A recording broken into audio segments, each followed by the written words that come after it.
Vamos lá? Continuar aqui, ó. Acho que os 39 ao 41. Nessa parte final aqui, 4 horas e 54 minutos. Tem que provar que é verdade, né? 4 horas e 54 minutos, terça-feira, dia 2 de outubro de 2018. Deixa aqui. Vamos lá. Artigo 38. Continuando aqui, ó. Ao servidor público da instituição direta, autárquica e fundacional, o exercício de mandato eletivo. Agora a gente vai ver o que, qual que é o critério para você, quando o servidor vai assumir o mandato eletivo, como é que funcionará aí a remuneração dele aqui e o cargo dele, como é que vai ficar. Aqui, como é que vai ficar? Vamos lá. Ao servidor público da instituição direta, autárquica e fundacional, no exercício de mandato eletivo, aplicam-se as seguintes disposições. Aí vamos lá, como é que vai ser aqui o seguinte, ó. Em caso de mandato eletivo federal, estadual ou distrital, o servidor ficará afastado do seu cargo, emprego ou função. Segundo critério aqui, ó. No exercício do mandato de prefeito, será afastado do seu cargo, emprego ou função, só que aqui será facultado ao prefeito optar pela remuneração que for maior. Ou seja, ele vai poder ver se o subsídio do prefeito é maior ou se o subsídio do cargo, emprego ou função dele é maior e vai poder optar entre um dos dois. Já o vereador vai ter aqui o seguinte, olha. Se o servidor público for investido no mandato de vereador, se houver compatibilidade de horários, perceberá as vantagens do seu cargo, emprego ou função, sem prejuízo da remuneração do cargo eletivo. Não havendo compatibilidade de horários, será aplicada a norma do prefeito, que será o que? Afasta e opta pela remuneração. Artigo 38, inciso 4. Em qualquer caso que exija o afastamento para o exercício de mandato eletivo, seu tempo será contado para todos os efeitos legais, exceto promoção por merecimento. Porque ele não está trabalhando, não é poder ter promoção por merecimento, né? E para efeito de benefício previdenciário, no caso de afastamento, os horários serão contados, ou seja, serão determinados como se no exercício estivesse. Artigo 39. A União, os Estados, o DF e os municípios instituirão um Conselho de Política de Administração e Remuneração de Pessoal integrado por servidores designados pelos respectivos poderes. Parágrafo 1º do 39.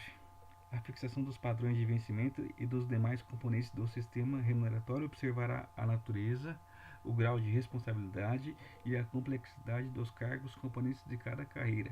Também observará os requisitos para a investidura e as peculiaridades dos cargos. 39, parágrafo 2º.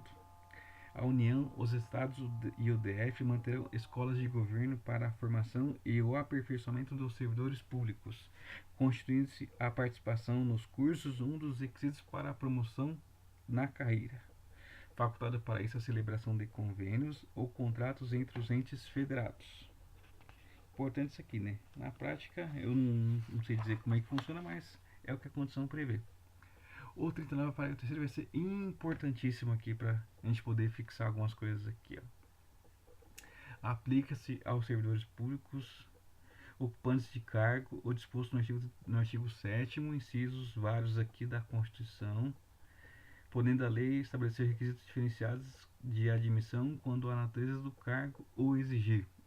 Isso aqui cai em prova e eu tenho que ter o direito de decorar isso aqui de uma vez por todas e vai ser hoje. Vou até colocar aqui. Dá pra ver? Tá. Então agora a gente vai ler um por um. O que aplica aos servidores públicos lá do artigo 7º da Constituição? Então vamos lá. Item 1. Salário mínimo fixado em lei. É um dos itens. O outro item que aplica aos servidores é o quê? Além do salário mínimo, a garantia de salário nunca inferior ao mínimo para os que percebem remuneração variável. Também aplica aos servidores públicos 13º salário, remuneração do trabalho noturno superior ao diurno. Também aplica aos servidores públicos salário família, duração do trabalho normal não superior a 8 horas e 44 horas semanais. Repouso semanal remunerado preferencialmente aos domingos. Remuneração do serviço extraordinário superior no mínimo em 50% à do normal.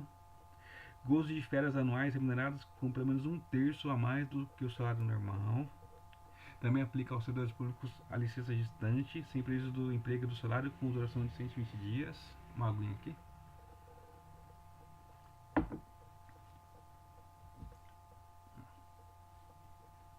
Outro item que aplica aos servidores públicos é a licença paternidade nos termos fixados em lei, mais o item do artigo 7º que aplica aos servidores públicos. Não vamos esquecer nenhum, gente, pelo amor. Proteção do mercado de trabalho da mulher mediante incentivos específicos nos termos fixados em lei. Redução dos riscos inerentes ao trabalho por meio de normas de saúde, higiene e segurança.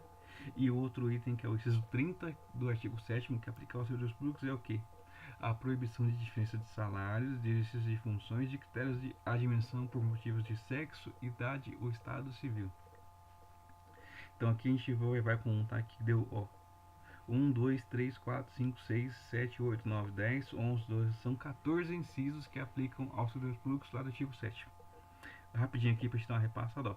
Salário mínimo, garantia de salário no que for ao mínimo, 13º, remuneração do trabalho noturno, salário de família, duração da jornada de trabalho, mínimo 8, máximo 44 horas, repouso semanal remunerado, remuneração da hora extras no mínimo de 50%, gozo de férias anuais, licença gestante, licença paternidade, proteção do trabalho do mercado de trabalho da mulher, redução dos riscos inerentes ao trabalho e proibição de diferença de salários entre de funções e de critérios de admissão por sexo, idade ou estado civil. Então, isso aqui são os que caem para os servidores públicos, porque não dá para confundir, porque isso cai em prova toda vez. Não vamos errar mais esse negócio, gente, por favor. Artigo 39, parágrafo 4º. Continuando aqui, ó. O membro de poder, o detentor de mandato eletivo, os ministros de Estado e os secretários estaduais e municipais serão remunerados exclusivamente por subsídio fixado em parcela única.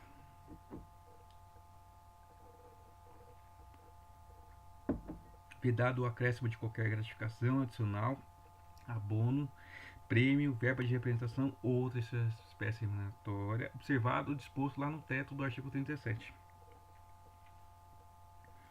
A remuneração dos servidores públicos organizados em carreira poderá ser fixada por subsídio, de acordo com o parágrafo 4º que a gente acabou de ver aqui. Continuando. A Lei da União, dos Estados, do DF e dos municípios poderá estabelecer a relação entre a maior remuneração e a menor remuneração dos servidores públicos, observado o disposto no teto do inciso 11 do 37.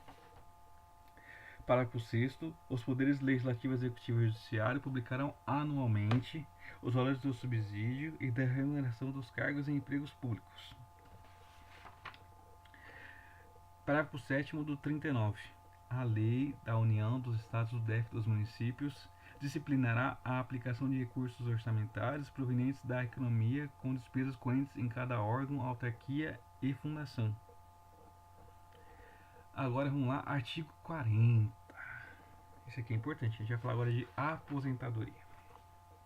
A gente viu aqui a administração pública, agora a gente vai falar de aposentadoria, que é o que fala lá no artigo 40 e seus vários incisos. Vamos lá? Artigo 40. Aos servidores titulares de cargos efetivos na União, nos Estados, no DF e nos municípios, incluídas suas autarquias e fundações, é assegurado regime de previdência de caráter contributivo e solidário, mediante contribuição do respectivo ente público, e também dos servidores ativos e inativos, e também dos pensionistas, observados critérios que preservam o equilíbrio financeiro e atuarial e o disposto nesse artigo. Parágrafo 1º do 40. Os servidores abrangidos pelo regime de previdência de que trata este artigo serão aposentados, calculados os seus proventos a partir dos valores fixados na forma dos parágrafos 3º e 17. E aí, como é que será essa aposentadoria aqui? Ó? Inciso 1 do parágrafo 1º do 40. Por invalidez permanente, sendo os proventos proporcionais ao tempo de contribuição, exceto decorrentes de acidente em serviço, moléstia profissional ou doença grave, contagiosa ou incurável na forma da lei. Então vamos de novo aqui, ó. Como é que vai ser a aposentadoria dos servidores públicos? Que então, no caso aqui, a gente chama de regime próprio. O primeiro caso será a invalidez permanente, que aí no caso a regra geral da invalidez permanente é que os proventos sejam proporcionais ao tempo de contribuição, exceto se tiver nesses casos aqui que a gente viu aqui, ó, acidente de serviço, moléstia profissional ou doença grave, contagiosa ou incurável na forma da lei, que para esses casos aqui será proveitos integrais. O inciso 2 do parágrafo do 40 vai falar que do segundo caso aqui, ou seja, o primeiro caso é por invalidez permanente, o segundo caso é a aposentadoria compulsória. A Constituição fala que aos 70 anos de idade, complementos proporcionais ao tempo de contribuição, mas já tem uma emenda constitucional de 2015 que fala que aos 75 anos de idade, na forma da lei complementar que já foi editado. Ou seja, então, na prática, a regra é a aposentadoria compulsória aos 75 anos. E o terceiro caso de aposentadoria será voluntário, ou seja, primeiro caso por invalidez permanente, segundo caso a aposentadoria compulsória. Agora, o caso de aposentadoria de forma voluntária, desde que cumprido o tempo mínimo de 10 anos de efetivo exercício no serviço público e de 5 anos, que é o tempo mínimo no cargo efetivo em que se dá a aposentadoria. Ou seja, no caso de aposentadoria voluntária, qual vai ser a condição? 10 anos de tempo efetivo no serviço público e 5 anos no cargo efetivo em que se dará a aposentadoria. E aí tu vai ter que ser observado as seguintes condições. Na aposentadoria voluntária integral, para o homem vai ser 60 anos de idade mais 35 anos de contribuição, e para a mulher 55 anos de idade e 30 de contribuição. E se for por idade, qual vai ser a regra aqui? Para o homem 65 anos de idade e para a mulher 60 anos de idade, com proventos proporcionais ao tempo de contribuição. Vou até colocar aqui, ó, que aqui tem um resuminho bem bacana aqui, deixa eu dar para ler aqui bem bonitinho aqui, ó. Aqui, ó. Acho que dá para ler bem. Ok? Vamos lá, continuando. Parágrafo 2º do artigo 40. Os proventos de aposentadoria e as pensões por ocasião de sua concessão não poderão exceder a remuneração do respectivo servidor no cargo efetivo em que se deu a aposentadoria ou que sirva de referência para a concessão da pensão. Para o cálculo dos proventos de aposentadoria por ocasião de sua concessão serão consideradas as remunerações utilizadas como base para as contribuições do servidor aos regimes de previdência que tratam este artigo e também o artigo 201 na forma da lei. O 201 vai falar do seguinte aqui, ó, vou até pegar aqui a Constituição para fazer uma colinha aqui, que é lá da parte que fala dos empregados da iniciativa privada. Quer ver aqui, ó? Até abriu aqui, ó. A previdência social será organizada sob a forma de regime geral, ou seja, a gente está vendo aqui o regime próprio, que é o artigo 40 dos servidores públicos, e o 201 vai falar do regime geral de caráter contributivo e de filiação obrigatória, observados os critérios que preservam o equilíbrio financeiro e atuarial, e atenderá a alguns critérios aqui que os incisos do 201 vai tratar aqui, que a gente não vai falar agora, mas é só para diferenciar aqui. No caso para calcular os valores de quem vai se aposentar pelo regime próprio, também vai ser considerado o período que a pessoa contribuiu na iniciativa privada. Vamos lá? Aqui é só para dizer de onde eu peguei aqui, é do Vadimento. Parágrafo 4º do 40. É vedada a adoção de requisitos e critérios diferenciados para a concessão de aposentadoria aos abrangidos pelo regime de que trata este artigo, ressalvados dos termos definidos em leis complementares os casos de servidores portadores de deficiência que exerçam atividades de risco e cujas atividades sejam exercidas sob condições especiais que prejudiquem a saúde ou a integridade física. Estes três casos vão ser exceções à questão da regra de ser vedada a adoção de requisitos diferenciados. E também tem um outro caso aqui do seguinte aqui, ó. A súmula vinculante 33 vai falar aqui o que? Aplica-se ao servidor público no que couber a regra do regime geral de previdência social, de que trata o artigo 40, parágrafo 4º, inciso 3 da Constituição, até a edição de lei complementar específica. A lei complementar não tem ainda, então o que acontece? A súmula vinculante 33 vai dizer o seguinte: enquanto não tiver a lei complementar, vai caber ao servidor público as normas quando lá no regime geral, que está lá no partir do artigo 200 lá da Constituição, até que essa lei complementar venha. Quando vier a lei, aí vai ter a regra própria e vai deixar de ter essa especificação que está lá na súmula vinculante 33 do STF. Então, qual que é o padrão aqui? Não tem regra diferenciada, ressalvados os casos de servidores portadores de deficiência que exerçam atividade de risco e que as atividades que eles exercem sejam exercidas sob condições especiais que prejudiquem a saúde ou a sua integridade física. Continuando. Parágrafo 5º do 40. Os requisitos de idade e de tempo de contribuição serão reduzidos em 5 anos em relação ao disposto no parágrafo 1º, inciso 3A, que é o que a gente acabou de ver aqui, ó. que sei lá, aquela questão dos 30 anos e dos 35 anos, por exemplo, aqui. Esse aqui será reduzido, e dos 60 e dos 65 anos, como é que vai ser reduzido? Para o professor que comprove exclusivamente tempo de efetivo exercício nas funções de magistério nas educações infantil e no ensino fundamental e médio. Não tem ensino superior aqui. Então, o requisito de diferenciado de aposentadoria para o professor que comprove exclusivamente tempo de efetivo exercício nas funções de magistério na educação infantil e no ensino fundamental e médio. Parágrafo 6º do 40. É vedada a percepção de mais de uma aposentadoria a conta do regime de previdência previsto nesse artigo, que é do artigo 40, regime próprio, ressalvados os casos de aposentadorias decorrentes de cargos acumuláveis na forma dessa Constituição, que a gente viu lá atrás já. Continuando aqui, ó. O parágrafo 7º do 40 vai falar aqui agora da pensão por morte. Lei disporá sobre a concessão de benefícios de pensão por morte, que será igual ao que aqui, ó. Inciso 1. Esse aqui tem que ler devagar porque tem uma regrinha chata aqui. Primeiro caso aqui do benefício de pensão por morte. Será igual ao valor da totalidade dos proventos do servidor falecido até o limite máximo estabelecido para os benefícios do regime geral de previdência, de que trata o artigo 201, acrescido de 70% da parcela excedente a esse limite, caso aposentado à data do óbito. Então aqui é o caso do inciso 1. E no inciso 2, a lei disporá sobre a concessão de benefícios de pensão por morte, que será igual ao valor da totalidade do benefício, da remuneração do servidor do cargo eleito. Vamos lá. Será igual ao valor da totalidade da remuneração do servidor no cargo efetivo em que se deu o falecimento, até o limite estabelecido máximo para os benefícios do RGPS, que trata o artigo 201, acrescido 70% da parcela excedente a esse limite, caso em atividade a data do óbito. Então acho que agora deu para ser claro. Então o primeiro item aqui é se o cara já for aposentado, então acrescer 70% da parcela excedente ao teto da aposentadoria que o cara recebe, ou pensão aqui.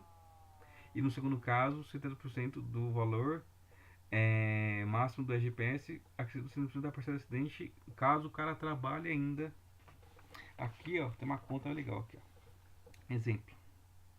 O funcionário recebia 3.500 e o teto do RGPS, um exemplo hipotético aqui, era 2.500.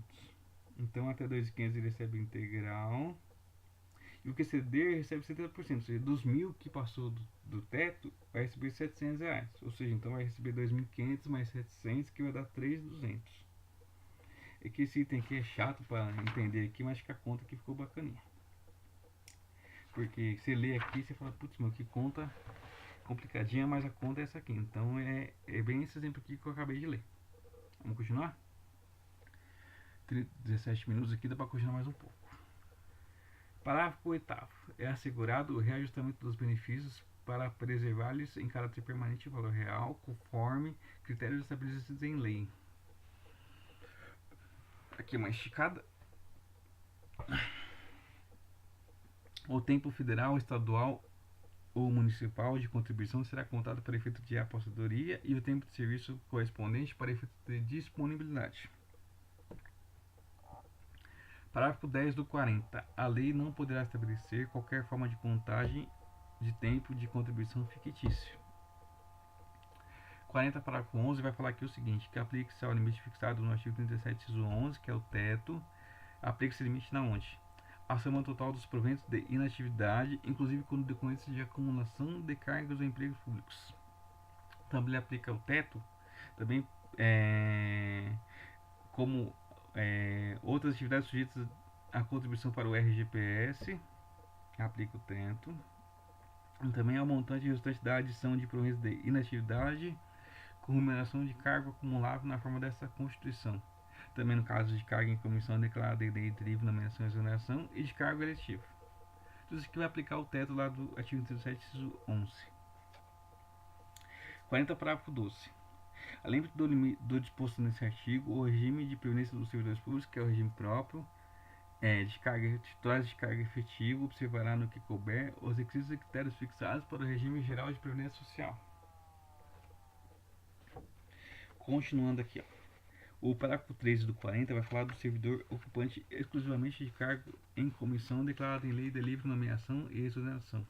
Então, para quem ocupa exclusivamente cargo em comissão declarado em lei de livre nomeação e exoneração, para quem ocupa cargo em temporário ou emprego público, vai ser aplicado o regime geral de previdência social. Então, vamos lá. Para quem ocupa exclusivamente cargo em comissão, para quem ocupa cargo temporário ou emprego público, será aplicado o regime geral de previdência social. Inciso 14 do 40.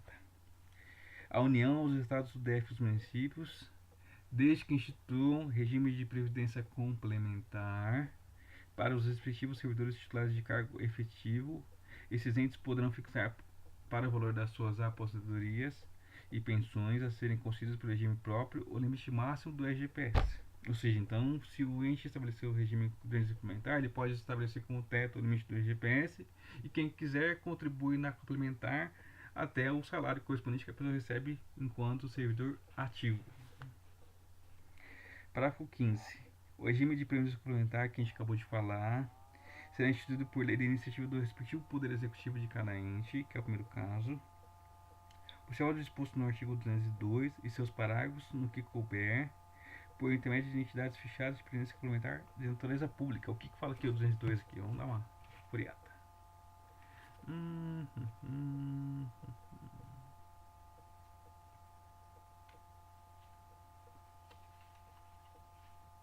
Aqui, ó.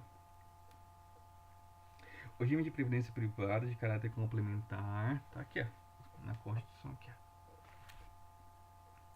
E organizado de forma autônoma em relação ao regime geral, será facultativo, baseado na constituição de reservas que garantam o benefício contratado e regulado por lei complementar. Aí vai ter aqui os parágrafos que a gente não vai ler nesse momento.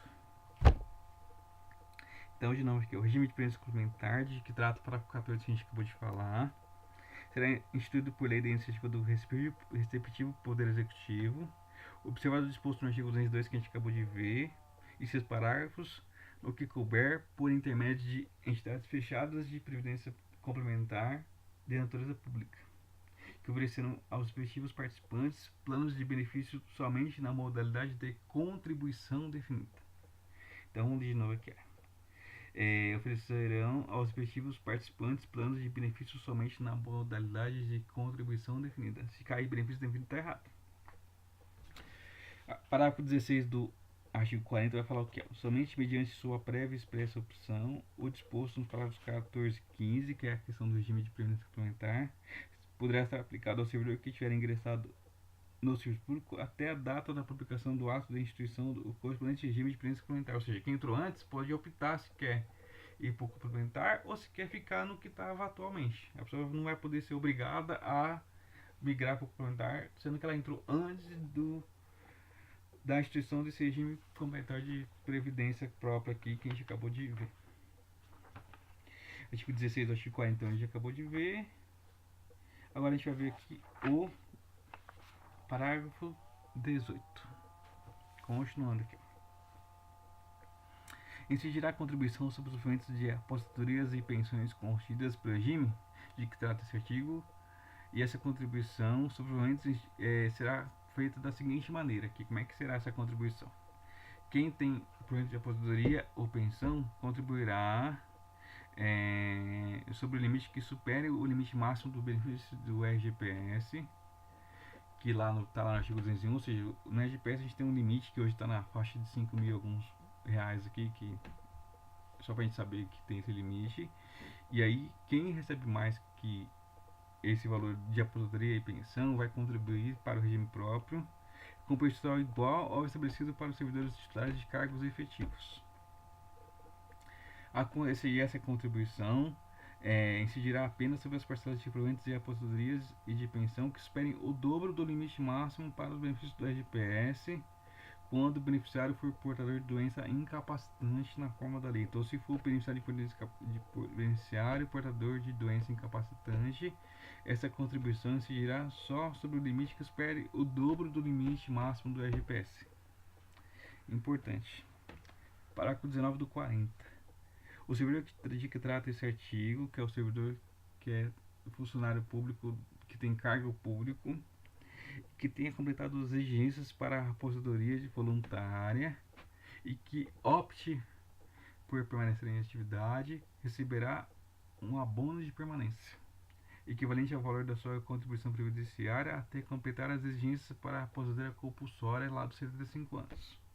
Ou seja, se o cara já aposentou lá os 30 ou 35 anos, ele vai poder continuar trabalhando, vai receber esse abono de permanência até, no máximo, se ele for chegar lá ao o tempo máximo de efetivo exercício para poder receber aí a aposentadoria compulsória.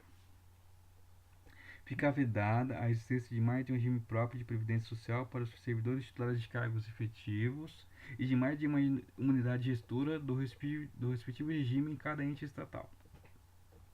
Então, de novo, fica vedada a existência de mais de um regime próprio de previdência social para os servidores titulares de cargos efetivos e de mais de uma unidade gestora do respectivo regime em cada ente estatal, ressalvado o disposto no artigo 142, para o terceiro inciso 10, que é lá dos militares, que a gente não vai ler aqui porque não se aplica pra gente. Vamos continuar? Agora aqui vai falar do artigo 41. O tamanho do 41 aqui, deixa eu ver aqui. Não, dá pra ler o 41 aqui, que o 41 aqui é pouquinho. Estabilidade. A gente tá com 20 segundos, mas dá pra continuar aqui, ó. Os servidores nomeados para cargo de provimento efetivo em virtude de concurso público são estáveis após 3 anos de efetivo exercício. E aí, o que vai falar aqui, olha? Como condição para a questão da estabilidade, é obrigatória uma avaliação especial de desempenho por comissão instituída para esta finalidade, que isso regulamenta o princípio da eficiência. Após adquirir a estabilidade, o servidor público só poderá o cargo em virtude de sentença judicial transitada em julgado, que é a primeira condição para ele perder o cargo. Depois que adquiriu a estabilidade, outra condição para perder o cargo é mediante processo administrativo em que seja assegurado ampla defesa. E a terceira hipótese para ele perder o cargo depois de estável é mediante procedimento de avaliação periódica de desempenho na forma de lei complementar assegurada ampla defesa. Parágrafo 2º do 41 vai falar o que aqui, ó? Invalidada por sentença judicial a demissão do servidor estável, ele será reintegrado e, vamos lá, se o eventual ocupante da vaga for estável, o que vai acontecer com esse ocupante da vaga eventual aqui? Ele será reconduzido ao cargo de origem, tem direito à indenização, e também a segunda hipótese aqui, aproveitado em outro cargo, e no terceiro caso aqui será posto em disponibilidade com remuneração proporcional ao tempo de serviço. Parágrafo 3º do 41. Extinto o cargo ou declarada sua desnecessidade, o servidor ficará em disponibilidade com remuneração proporcional ao tempo de serviço até o seu adequado aproveitamento em outro cargo. E aqui já demos, né, 37 a 41, a gente foi tudo. Vamos fazer aqui uma pausa, 27 minutos, daqui a pouco a gente volta.